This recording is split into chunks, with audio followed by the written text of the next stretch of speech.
একদিকে মুক্তি পেয়েছে আমির খানের সিতারে জমিন পার ছবি, অপরদিকে ধানুষ, নাগার্জুন আর রাশমিকা মান্দানার প্যান ইন্ডিয়ান ছবি কুবের। এই দুই ছবির মুখোমুখি সংঘাত হয়েছে। এদিকে কিছুদিন আগে মুক্তি পাওয়া অক্ষয় কুমারের হাউসফুল 5 এখনো চলছে। বক্স অফিসের দৌড়ে কোন ছবি এগিয়ে আর কোন ছবি পিছিয়ে তা দেখে নেওয়া যাক।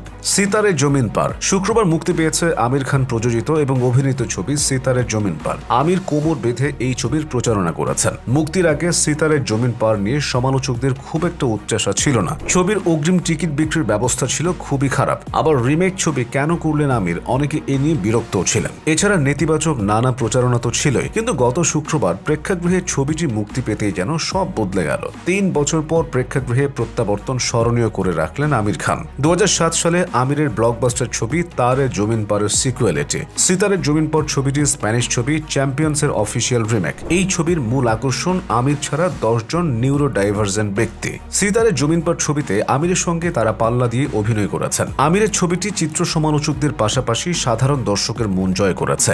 RS প্রসন্ন পরিচালিত এই ছবির শুরুটা একটু ধীর গতিতে হয়েছিল, তবে গত শনি আর গতকাল রোববার বক্স অফিসে বেশ ভালোই দাপট দেখিয়েছে এটি। সিতারে জমিন পার বক্স অফিসের খাতা খুলেছিল 10 কোটি 70 লাখ রুপি দিয়ে। ছবিটি মুক্তির দ্বিতীয় দিন অর্থাৎ শনিবার 20 কোটি 2 লাখ রুপি ব্যবসা করেছে। আর রবিবার মানে মুক্তির তৃতীয় দিনে সিতারে জমিন পারের আয়ের অঙ্ক 29 কোটি 22 লাখ। স্পোর্টস কমেডি ধর্মী ছবিটির 3 দিনে মোট আয় 60 কোটি 12 লাখ। কুবের আমির খানের সিতারে জমিন পার ছবির মুক্তির দিনেই ধানুষের কুবের ছবিটি মুক্তি পেয়েছে। কুবের মুক্তির প্রথম দিন বক্স অফিসের দৌড়ে আমিরের ছবিকে পেছনে ফেলে দিয়েছিল। এই ছবি ওপেনিং ডেতে আয় করেছিল 14 কোটি 75 লাখ রুপি, কিন্তু সপ্তাহান্তে বাজিমাত করেছে সিতারে জমিন পার। গত শনিবার কুবের আয় করেছে 16 কোটি 5 লাখ আর রোববার কুবের ব্যবসা করেছে 17 কোটি 62 লাখ। এখনো পর্যন্ত ধানুষ আর নাগার্জুন অভিনীত ছবিটি আয় করেছে প্রায় 48 কোটি 88 লাখ রুপি। হাউসফুল 5 2 সপ্তাহের বেশি সময় ধরে বক্স অফিস ধরে আছে অক্ষয় কুমার অভিনীত ছবি হাউসফুল 5। তরুণ মনসুখানি পরিচালিত এই কমেডি ঘরানার ছবিতে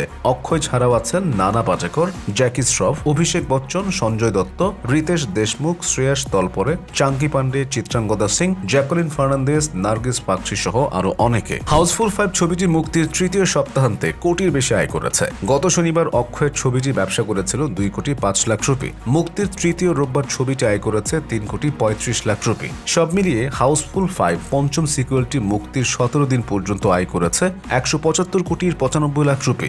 অগ্রিম বুকিং এর বিচারে হাউসফুল 5 ইতিমধ্যেই পেছনে ফেলেছে সিকান্দার, ছাবা ও রেড 2 এর মতো বড় বাজেটের ছবিকে। কর্ণাটক, মহারাষ্ট্র, দিল্লি, জম্মু কাশ্মীর, গোয়া ও গুজরাটে সবচেয়ে বেশি টিকিট বিক্রি হচ্ছে বলে জানা যায় তখন।